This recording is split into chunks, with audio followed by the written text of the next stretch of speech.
The shuttle bay of the Starling Crest smelled like burnt metal and recycled air. Kyle Mercer stood near the back of the line, his duffel bag hanging from one shoulder, watching the other trainees file through the processing gate. He was the only human in the group. He had known that before he arrived, but seeing it in person made it feel more real. Every other trainee was taller, stronger, or stranger than him.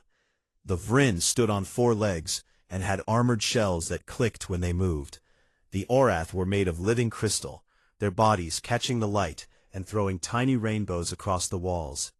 The Daleri floated slightly above the ground, their pale skin glowing faintly, their black eyes scanning everything with a kind of quiet arrogance that came from being able to read minds. Kyle looked like what he was, a 21-year-old human male, brown hair, medium height, no visible augmentations, no glowing skin, no natural armor. He wore the standard gray trainee uniform, and it fit him the way standard things always did. A little too loose in the shoulders, a little too tight around the wrists. He didn't stand out. That was the point. The processing gate scanned each trainee and projected their profile onto a floating display for the reviewing officer to see. When Kyle stepped through, his profile lit up the air in front of him. Species: human, homeworld, Earth, psionic index, 0, genetic augmentation, none, combat rating, below average, academic rating, average, special notes, none. He heard a quiet laugh from somewhere behind him. He didn't turn around. The reviewing officer was not just any officer. She was Princess Verith Prime, eldest daughter of the Thalorian Empress, and one of the most decorated warrior diplomats in the Galactic Coalition. She stood at the front of the bay on a raised platform, dressed in silver armor that looked like it had been grown rather than built. Her skin was a deep violet, her eyes were gold, and her white hair was pulled back in a tight braid that hung past her waist. She carried herself the way all royalty did, like the air around her belonged to her. She reviewed each trainee with sharp efficiency. She nodded at the Vryn. She gave a small gesture of approval to the Orath. She spent a long moment studying one of the Daleri, asking about his telepathic range, and nodding at his answer. When she reached Kyle, she looked at his floating profile for exactly 2 seconds. Human, she said, not as a greeting, but as a label. Yes, ma'am, Kyle said. She flicked through his file with one hand. No psionic ability, no augmentation, no combat specialization. Your scores are average across every metric. She looked at him directly. Her gold eyes were not cruel, but they were not kind either. They were the eyes of someone who sorted the world into things that were useful and things that were not. You are filler stock, trainee. You are here because your species requested a seat, and the Coalition granted it as a courtesy.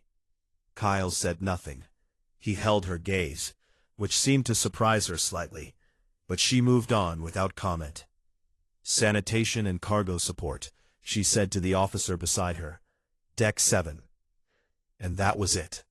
Kyle picked up his duffel and walked to the lower decks, while the other trainees were assigned to combat squads, tactical theory groups, and leadership tracks. He passed through corridors that got narrower and older the farther down he went. The lights flickered. The walls were scuffed. Deck 7 was where the ship kept things it didn't want to think about. His quarters were a small room with a single bed, a shelf, and a porthole that looked out at the stars. He set his bag on the bed and sat down. He didn't unpack. For a long time, he just sat there, staring at the wall, breathing slowly. His communicator buzzed. A message from Nate Calloway, his oldest friend, sent through a channel that wasn't supposed to exist on Coalition vessels. Nate was back on Earth, working a desk job at a military intelligence office that officially didn't do anything important. The message was short and encrypted. It read, "They're watching you. Don't let them see what you are." Kyle deleted the message and put the communicator away. That night, he couldn't sleep. He lay on his back in the dark, and listened to the hum of the ship's engines. It was a deep, low sound, almost like breathing. Most people found it soothing. Kyle found it familiar in a way that made his skin tighten, because it reminded him of another sound, a sound he had heard in the dark on a world called Harlow's Reach, where the air had turned black, and the ground had moved beneath his feet, and 12,000 people had stopped existing in the span of a week. He closed his eyes and tried not to think about it. But it came anyway, the way it always did, not as a full memory, but as pieces. The smell of burning soil, the sound of something huge dragging itself through a collapsed building, the feeling of standing alone in a place where nothing alive should have been, and knowing, not hoping, not believing, but knowing with absolute certainty that he was not going to die. Not because he was lucky, not because he was brave, but because the things in the dark were afraid of him. He had been 17 years old. He opened his eyes and stared at the ceiling of his tiny room on Deck 7 of a ship full of aliens who thought he was nothing. He took a slow breath. He let it out. He reminded himself of the reason he was here. Not to fight, not to prove anything, not to become something. He was here because the training program was the farthest thing from Earth he could find, and Earth was the farthest thing from Harlow's Reach he could find. And all he wanted in the world, in any world, was distance. Distance from what he had been, distance from what he could become if he ever stopped holding it in. On the deck above him, Princess Verith sat in her quarters reviewing the day's trainee files. She paused on Kyle's profile one more time, not because anything in it interested her, but because something about the way he had looked at her stayed in her mind. Every other trainee had looked at her with fear, respect, or ambition. The human had looked at her with nothing, not defiance, not submission, just a steady, quiet emptiness, like someone watching the world from very far away. She closed the file and moved on. He was filler stock. He was not worth a second thought. She was wrong, but she would not learn that for some time yet. The Ashenvale Corridor was a stretch of space that most coalition captains avoided if they had any choice. The charts marked it in red, and the navigational warnings were written in language that was unusually direct for military documentation. Unstable rift activity, dimensional bleed, avoid unless mission critical. The Starling Crest had no choice. A scheduled warplane had collapsed 2 days earlier, and the only viable detour ran straight through the corridor. The ship's captain, a Thalorian officer named Sil Drenath, had ordered double shifts on the sensor arrays and told everyone to stay alert. Most of the trainees didn't know what that meant. The senior crew did. Kyle was on Deck 7 when it happened. He was loading cargo crates onto a transport dolly, working alone in a bay lit by yellow emergency strips because 2 of the overhead lights had burned out, and nobody had come to fix them. The hum of the engines changed. It was a small change, a slight drop in pitch, a momentary stutter, and most people on the ship wouldn't have noticed it. Kyle stopped moving. He set down the crate he was holding and stood very still, his head tilted slightly, listening. Then the alarms went off. The rift tore open 300 meters off the starboard side of the ship. It wasn't large by cosmic standards, but it didn't need to be. What came through was small and fast and hungry. The Hollowborn poured through the breach like black smoke, hundreds of them, each one a twisting knot of void energy with a single purpose: to feed on psionic energy. They hit the ship's outer hull and passed through it like it wasn't there. On Deck 3, the Diluri trainees were the first to scream. Their species was deeply psionic, and to the Hollowborn they were a feast. The creatures latched onto their minds and began to drain. 2 Diluri collapsed in the first 30 seconds. A third tried to fight back with a telepathic pulse, but the Hollowborn absorbed it and grew stronger. The senior cadets mobilized. Vryn soldiers formed defensive lines in the corridors, their natural armor giving them some resistance, but the Hollowborn adapted quickly. They shifted their attack patterns, targeting the gaps between the armor plates, slipping through like water. An Arath cadet tried to create a crystalline barrier, but the psychic pressure cracked it from the inside out. She shattered, and the sound of it, like a chandelier falling from a great height, echoed through the deck. Princess Verith took command from the bridge. She was calm, as she always was in combat, her voice cutting through the chaos with the precision of a blade. She directed squads, ordered bulkhead seals, and coordinated the medical teams. But even she could see the numbers weren't working. The Hollowborn were spreading faster than her people could contain them. The lower decks were already dark. On Deck 7, Kyle moved. He didn't run.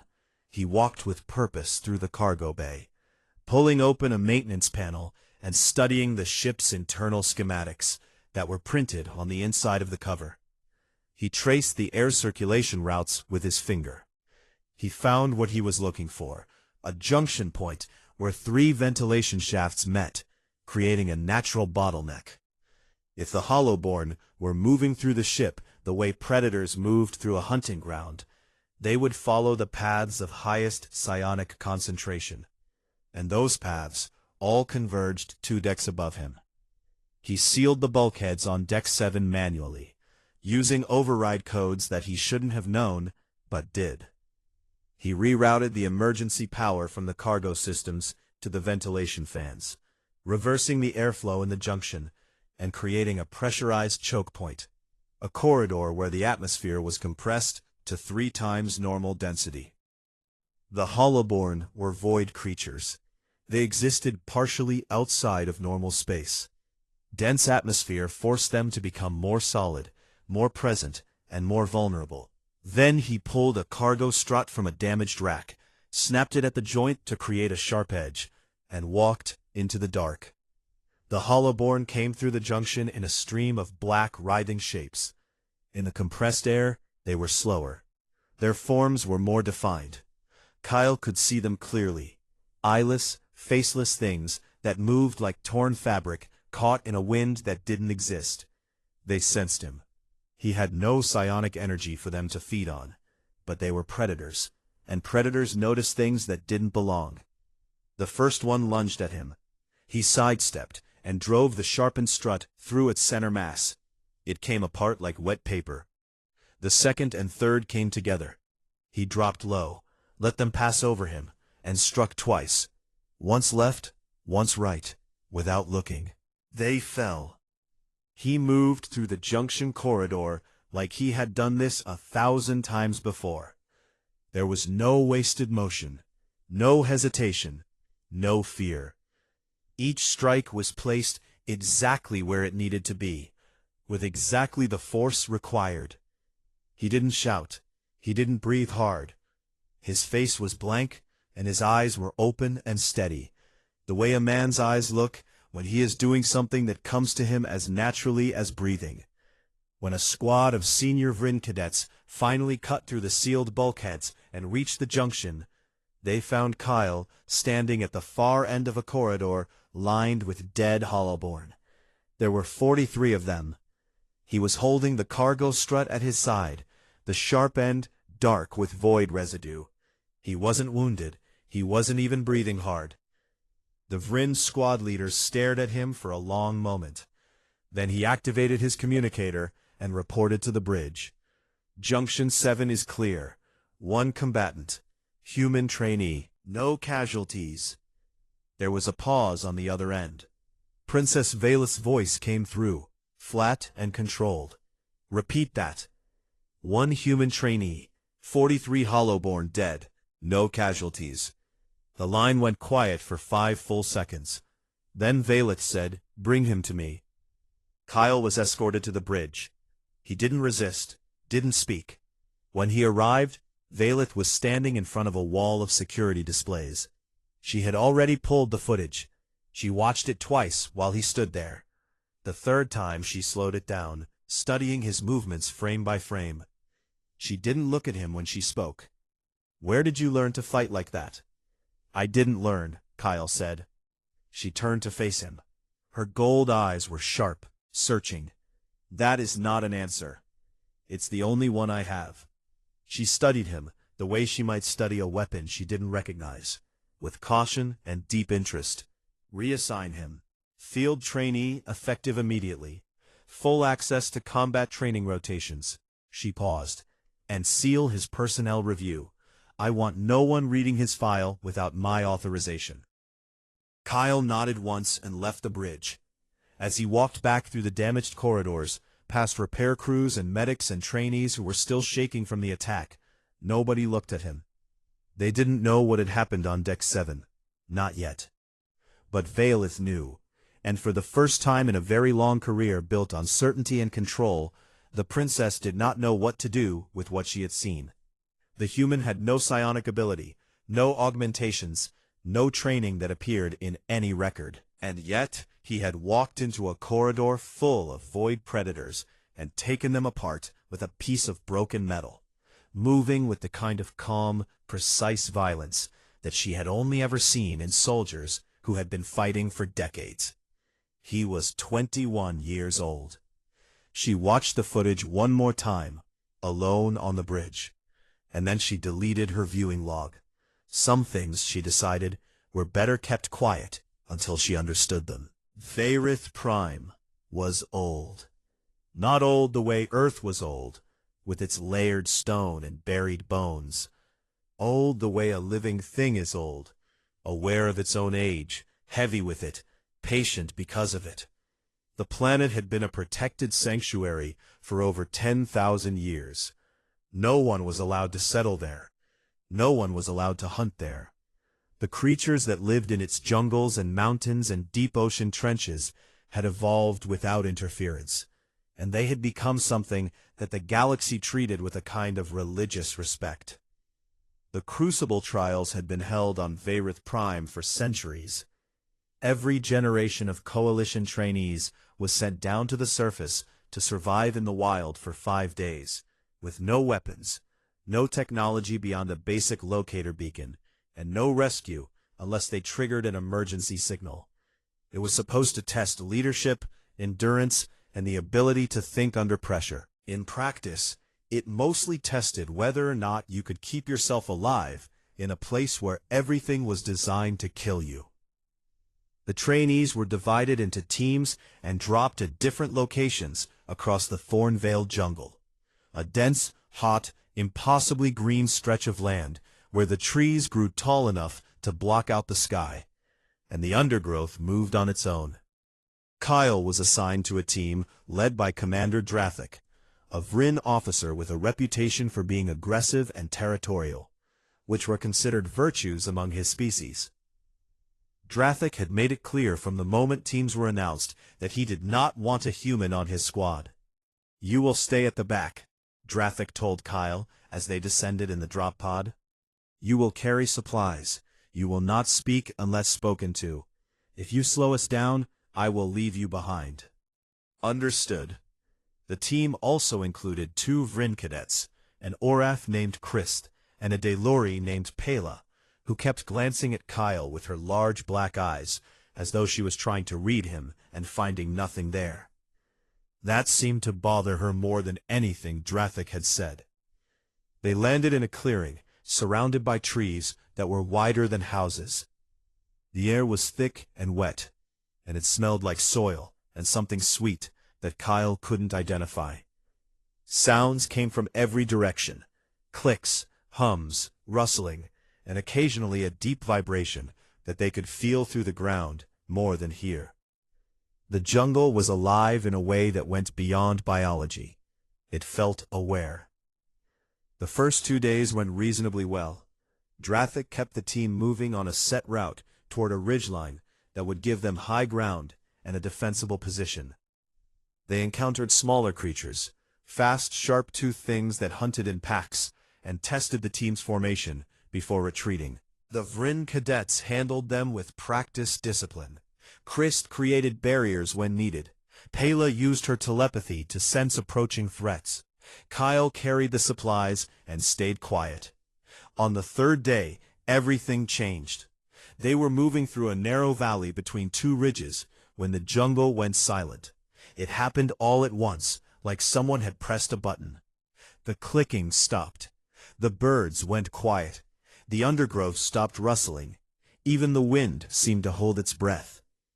Drathek raised a fist, signaling the team to halt. His antennae were flat against his head, which Kyle had learned was a sign of extreme alertness in Vryn. "Something is here," Drathek said quietly. It came from the tree line to their left.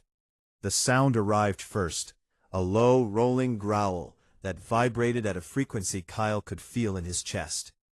Then the ground shook. The trees parted, and the sable tyrant stepped into the valley. Kyle had read the briefing files, but reading about a creature and seeing it in person were two different things entirely.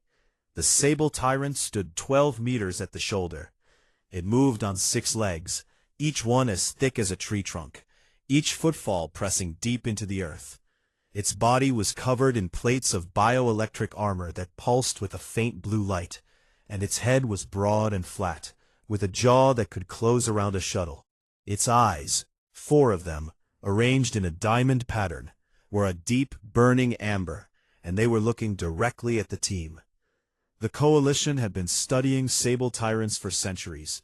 They were the undisputed apex predators of Verith Prime. Nothing hunted them. Nothing challenged them. They were not aggressive by nature, but they were fiercely territorial, and the team had apparently wandered into this one's range. Drathek froze, his entire body locked up. The 2 Vryn cadets behind him did the same, their instincts telling them not to move, not to breathe.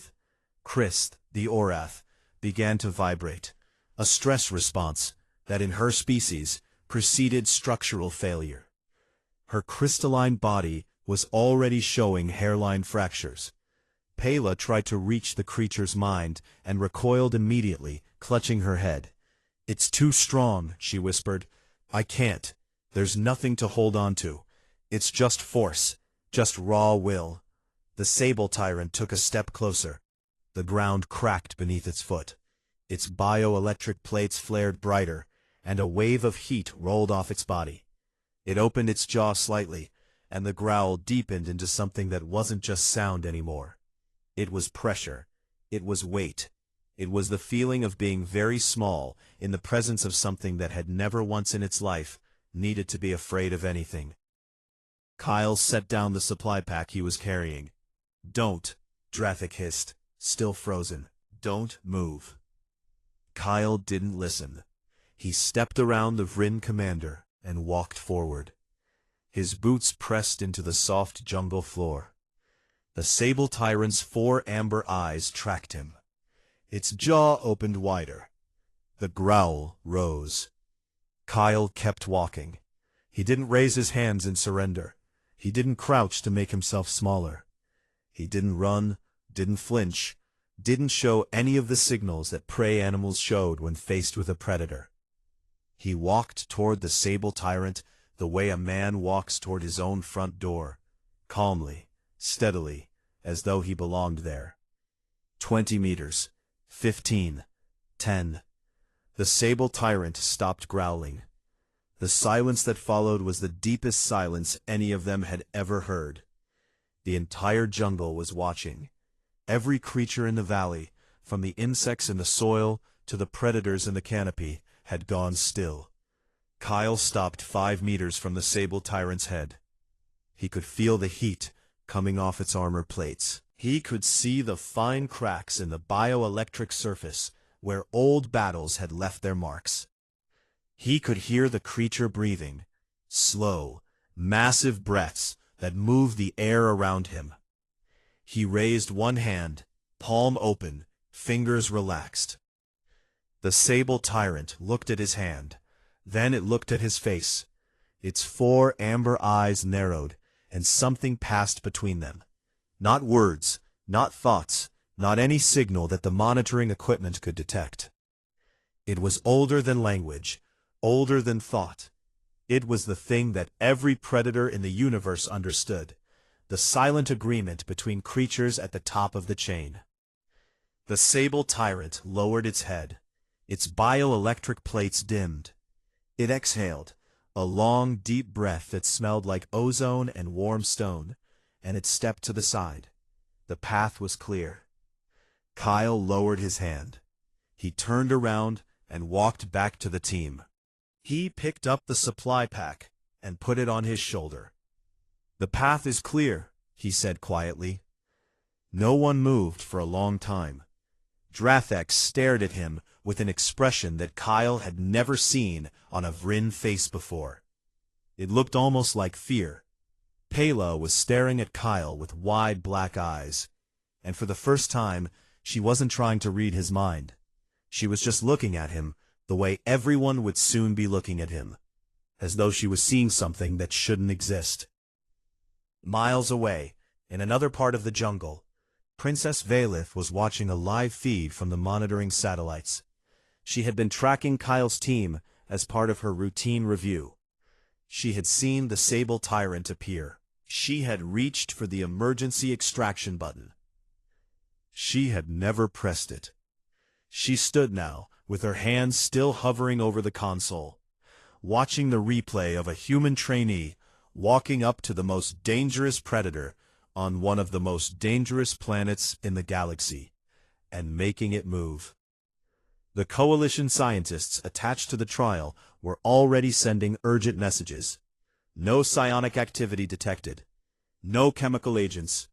No known biological mechanism. The Sable Tyrant had submitted voluntarily, which had never happened in recorded history. By the time the sun set over the Thornvale jungle, every trainee on Verith Prime had seen the footage. It had spread through the monitoring channels like fire through dry grass. The human, the filler stock, the cargo loader from Deck 7, had made the apex bow. Nobody laughed at Kyle Mercer anymore, but nobody talked to him either. They just watched him from a distance, the way you watch something you don't understand and aren't sure you want to. The Starling Crest was 3 days out from Verith Prime when Princess Verith summoned Kyle to her private quarters. It was late in the ship's cycle. The corridors were mostly empty. Kyle walked through them alone, his footsteps quiet on the metal floor, and when he reached her door, he pressed the chime and waited. The door opened. Verith was standing by the wide observation window at the far end of the room, her arms crossed, her reflection staring back at her from the glass. She didn't turn around when he entered. "Close the door," she said. He did. He stood near the entrance and waited. He had learned by now that Verith always spoke first. It was a habit of royalty, or maybe just a habit of hers. "I have been trying to access your full military file," she said. "The one Earth sealed." "I know," Kyle said. She turned around. "You know? Nate told me. My handler." She studied him for a moment. "You have a handler." A cargo trainee with a military intelligence handler. That alone should have told me everything I needed to know. She walked to her desk and sat down. She didn't offer him a seat, but he didn't seem to need one. He stood the way he always stood, balanced, still, taking up as little space as possible. "I used my royal clearance to pull partial records. Coalition-level access only. Most of the file is still locked behind Earth's classification wall. But I got enough." She opened a display in the air between them.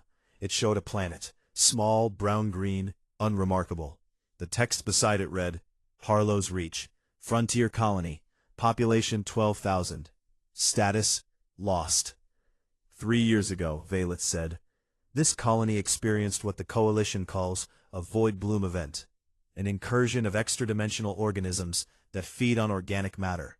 They appear without warning, they consume everything in their path, and they leave nothing behind.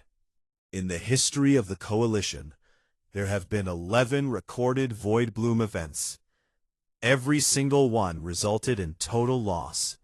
No survivors, no remains. The affected worlds are quarantined and abandoned. She paused. Harlow's Reach was the 12th. Kyle said nothing. His face didn't change, but something behind his eyes shifted. A small tightening, like a door being pulled shut from the inside. The coalition listed Harlow's Reach as a total loss, Verith continued.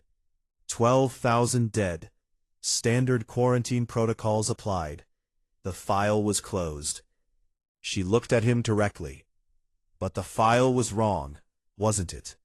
Kyle took a slow breath. Yes. There was a survivor. Yes. You. He didn't answer. He didn't need to. Verith leaned forward. The partial records I obtained include a medical report filed by an Earth military physician named Dr. Laura Owens. It was written 61 days after the incursion began. She describes recovering a single human male, age 17, from the surface of Harlow's Reach. He was barefoot, dehydrated, malnourished, and covered in wounds that did not match any known weapon or creature. He was conscious and responsive. He gave his name as Kyle Mercer. She paused. The report also states that upon arrival of the recovery team, all void bloom organisms on the planet were dead. The room was very quiet. The hum of the ship's engines filled the silence like a low, patient heartbeat. All of them, Verith repeated. Every single one. Creatures that have consumed war fleets. Creatures that the Coalition has never successfully killed even one of. All dead, and you were the only living thing left on the planet. She folded her hands on the desk. Tell me what happened. Kyle was quiet for a long time. He looked at the image of Harlow's Reach floating in the air between them, and Verith had the strange sense that he wasn't looking at a picture. He was looking at a memory. When he spoke, his voice was flat and careful, the way people speak when they are describing something they have spent a long time trying not to think about. The void bloom came at night, he said. There was no warning. One moment everything was normal, people eating dinner, kids playing outside, and then the sky turned black. Not dark, black, like someone had erased the stars. The ground started moving, the air changed, it got thick, hard to breathe, and then the screaming started. He paused. His jaw tightened, then relaxed. They came out of the ground, out of the walls, out of the air itself. They were everywhere at once. The colony's defense grid lasted about 4 minutes. The militia lasted maybe 10. After that, it was just people running and dying. I saw my neighbors dissolve. I saw my school collapse, with people still inside. I saw things that I don't have words for, because no human language was built to describe what void bloom organisms do to living things. Verith didn't speak. She barely breathed. I ran, Kyle said. I hid in a water treatment facility on the edge of town. It was underground, reinforced. I stayed there for 3 days, drinking recycled water and eating emergency rations. I could hear them above me, moving, feeding. The sounds they made, it wasn't like animal sounds. It was like the planet itself was being eaten. On the 4th day, they found me. They came through the walls of the facility. I had nowhere to go. I was 17 years old, and I was going to die the same way everyone else had died. He stopped. His eyes were steady, but his hands, hanging at his sides, had curled into loose fists. But I didn't die. Verith waited. Something happened, Kyle said slowly. I don't know how to explain it because I don't fully understand it myself. When the void bloom organisms came for me, something inside me answered. Not a thought, not a decision. Something deeper than that.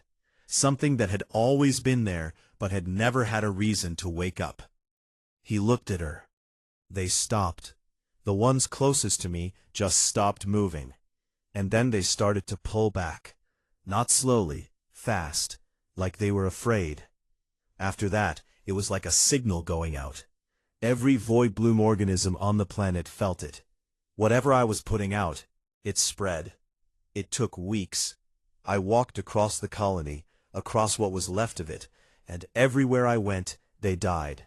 Not because I killed them, I didn't touch them. They just couldn't exist near me anymore. Whatever I am, whatever that thing inside me is, it's something that the void bloom couldn't tolerate. Verith's voice was very quiet when she spoke. Dr. Owen's report mentions a term. Predatory resonance field. Kyle nodded.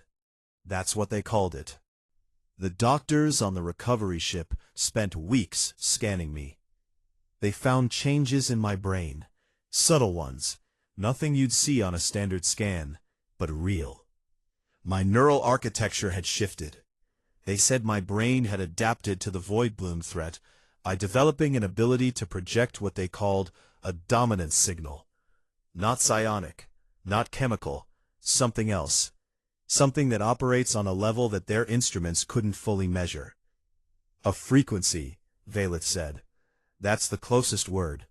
It's a signal that every predatory organism recognizes. It tells them, on a level deeper than thought or instinct, that they are not at the top of the chain, that something above them is present. He paused. The sable tyrant on Verith Prime felt it. The Hollowborn on the ship felt it. Every apex creature I've ever been near has felt it. Verith sat back in her chair. She was silent for a long time, processing what she had heard. She had commanded armies. She had negotiated treaties with species that could crush starships in their hands. She was not easily shaken. But the thing sitting across from her, the quiet, tired young man in the gray trainee uniform, was something she had never encountered before. Not a soldier, not a weapon, something new. "Why did you let me dismiss you?" she asked. "On the first day, you stood there and let me call you filler stock. You said nothing." Kyle looked at her, and for the first time, she saw something behind the careful blankness of his expression. It wasn't anger. It wasn't pride. It was exhaustion. The kind that goes deeper than the body. The kind that settles into the bones and stays there. "Because I didn't come here to prove anything," he said. "I came here because I needed to be somewhere far away from what happened. Somewhere where nobody knew. I don't want to be the thing that walked out of Harlow's reach. I don't want to be a weapon or a phenomenon or a classified file. I just want to be a person." He paused. "I know that's not realistic. I know what I am, but I wanted to try." Verith looked at him for a long time. The gold of her eyes softened, just slightly, in a way that most people would never have noticed. She had spent her life surrounded by power, political power, military power, the ancient power of her bloodline. She had never once seen someone who carried real power and wanted nothing to do with it. "I owe you an apology," she said. "You don't." "I do. And I am not someone who says that often." She stood up and closed the display. The image of Harlow's reach disappeared. "Your secret is safe with me, Kyle Mercer, for whatever that is worth." He nodded. He turned to leave. At the door he stopped. "For what it's worth," he said without turning around. "I hope I never have to use it again." He left. The door closed behind him. Verith stood alone in her quarters, looking at the place where he had been standing, and she thought about a 17-year-old boy walking barefoot through the ruins of a dead colony, surrounded by the corpses of things that had eaten 12,000 people. And she felt something she hadn't felt in a very long time. She felt small. The Dominion hive fleet came out of dark space without warning. One moment, the Starling Crest was cruising through open void on a routine heading. The next, the long-range sensors screamed, and the sky filled with shapes. Hundreds of them. Then thousands. Living warships, massive biological organisms bred for a single purpose, their hulls made of bone and muscle and armor plate grown thick over generations of warfare. They moved together the way a flock of birds moves, except each one was the size of a destroyer, and at the center of the formation, dwarfing everything around her, was the matriarch. She was the largest living organism anyone on the ship had ever seen. She stretched nearly 2 kilometers from end to end, her body a dark mountain of bio-armored flesh, her 6 eyes burning red across the void. The matriarch was not just a creature. She was a command organism, the queen, the general, the living heart of the Hive fleet. Every organism in the fleet was connected to her. They felt what she felt. They obeyed what she willed. For 3 sectors, nothing had stood against her. Captain Drenath called battle stations. The Starling Crest was a training vessel, not a warship, but it had weapons, and its crew knew how to use them. The first volley of plasma fire tore into the outer ranks of the fleet, and burned through a dozen of the smaller organisms. They didn't slow down. The Hive adapted. The next wave came in tighter, faster, and the Starling Crest's shields buckled under the impact of living battering rams that exploded against the hull in bursts of acid and bone. The ship shook. Lights flickered. Hull breach alarms began to sound, first on the outer decks, then deeper. The Hive organisms were boring into the ship, forcing their way through the armor like parasites digging into flesh. Boarding parties of smaller creatures, fast, eyeless, razor-limbed things, spilled into the corridors. The trainees were thrown into combat. There was no more training, no more theory. It was fight or die. The Vryn cadets formed defensive walls in the main corridors, using their armored bodies as shields. The Orath cadets created barriers at the choke points. The Daleri tried to use their telepathy to confuse the Hive organisms, but the creatures were all linked to the matriarch's will, and her mind was a wall that no Daleri could breach. On the bridge, Verith took command when Captain Drenath was knocked unconscious by a console explosion.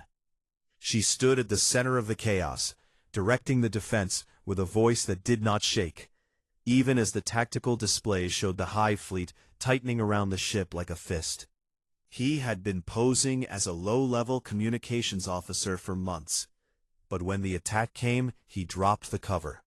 He pulled a sidearm from under the console and took a position at the bridge entrance, holding back a wave of boarding creatures with precise, controlled shots. He was good, trained, disciplined, steady, but there were too many. One of the creatures got past him. Its razor limb caught him across the chest, and he went down hard, blood spreading across the deck. A medic dragged Mate behind cover. He was alive, but barely. Through the haze of pain and blood loss, he managed to key his communicator. "Kyle," he said, his voice rough and fading. "It's time." Kyle was on deck 4, helping a group of trainees reinforce a barricade. He heard Nate's voice through the communicator, and he stopped. He stood very still for a moment, his eyes closed, and then he opened them and set down the tool he was holding. The corridors were filled with fire and smoke, and the sounds of fighting, but he walked through it all like a man walking through rain, aware of it, untouched by it. Boarding creatures that came near him hesitated. They could feel something, even through the matriarch's control, and it made them slow, uncertain. Kyle passed them without looking. When he reached the bridge, Verith saw him immediately. She was standing over a tactical display that showed nothing but bad news. The shields were failing. The hull was compromised in 11 locations. Half the weapon systems were offline. The Hive fleet was closing in. She looked at Kyle. He looked at her. There was a moment between them. Not long, not dramatic, but real. She had dismissed him once. She had apologized for it. Now, standing in the burning wreckage of her command, she looked at the quiet human and said the only thing she had left to say. "I should never have dismissed you. Will you fight with us?" Kyle shook his head. "I won't fight with you," he said. "I'll end this." He turned and walked to the forward airlock. The crew watched him go. No one stopped him. No one spoke. There was something in the way he moved, a certainty, a gravity, that made people step aside without knowing why. He reached the airlock. He pulled a thin emergency suit from the wall rack and put it on. It was designed for short-term hull repairs, not combat. It would give him air for about 20 minutes, and almost no protection from anything else. He sealed it, checked the visor, and opened the inner door. A young Vryn cadet was standing nearby, staring at him. "What are you doing?" the cadet asked. Kyle looked at him. "Something I hoped I'd never have to do again." He stepped into the airlock. The inner door closed. The outer door opened. And Kyle Mercer walked out onto the hull of the Starling Crest, into the void of space, with nothing between him and the Dominion Hive fleet but a thin suit and whatever he carried inside him. The stars were very bright. The Hive fleet filled the sky ahead of him, a living wall of war organisms, thousands of them, their bodies pulsing with bioluminescent light, their formation tight and aggressive. At the center, the matriarch's red eyes burned like distant suns. Kyle stood on the hull. He planted his feet on the metal surface and looked out at the fleet. He took one slow breath, then another, and then he let go. He had spent 3 years holding it in, 3 years of silence, of distance, of pretending to be normal, of keeping the door inside him shut. He had walked away from Harlow's reach and sworn to himself that he would never open that door again. He had carried it like a weight, chained to his chest, every single day, and he had never once complained about it, because complaining meant acknowledging it, and acknowledging it meant being it. But now, standing on the hull of a dying ship, surrounded by the void, facing a fleet of apex predators that would kill everyone on board if he didn't act, Kyle Mercer opened the door. The resonance went out like a wave. It had no sound.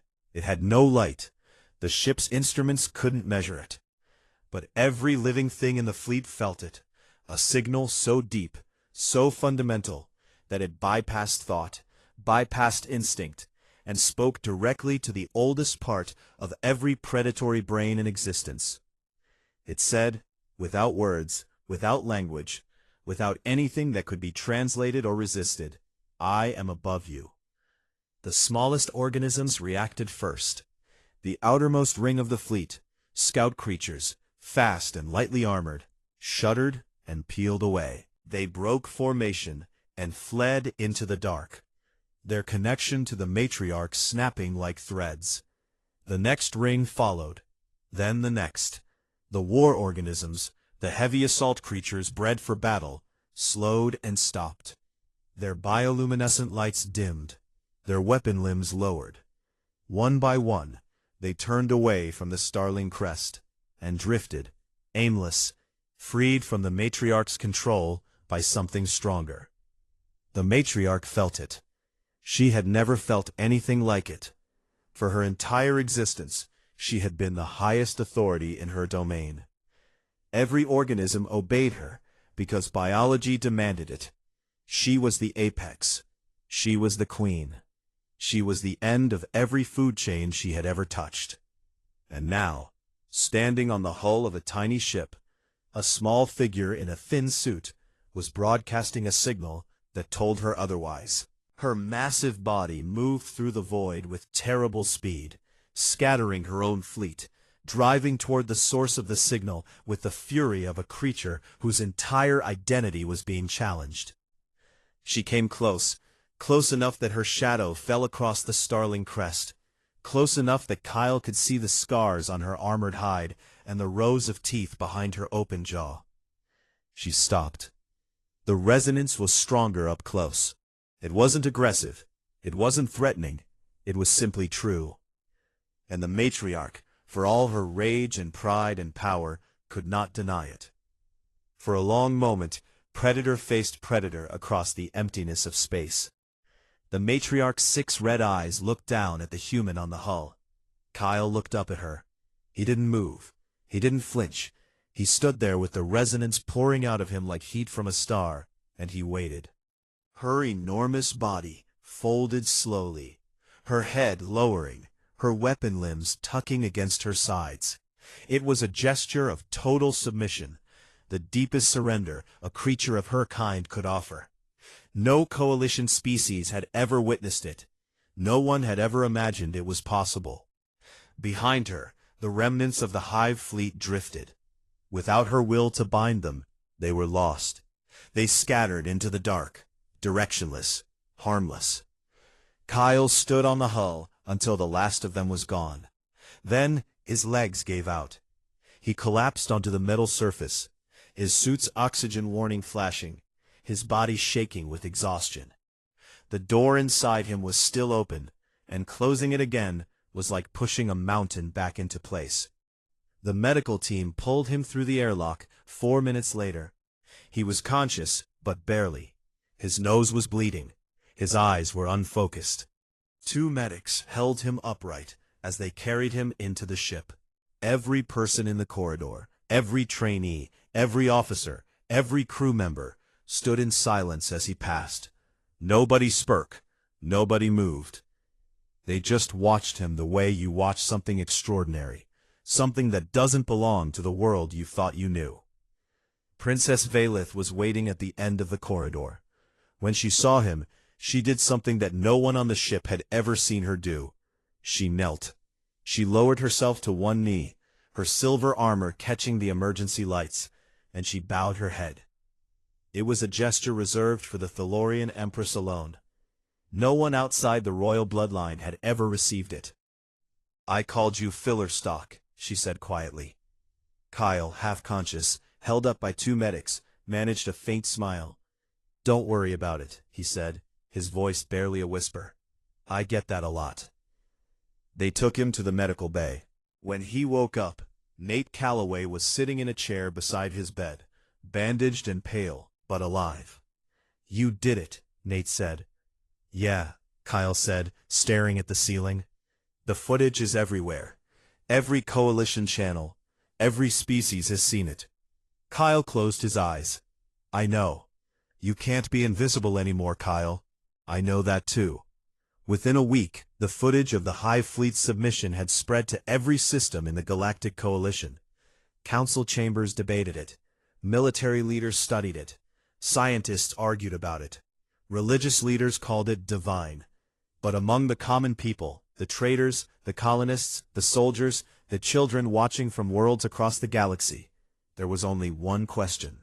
It was whispered in corridors and shouted in taverns and typed into 1,000,000 different communication channels in 1,000 different languages. It was the question that would define humanity's place in the galaxy for generations to come. What are they?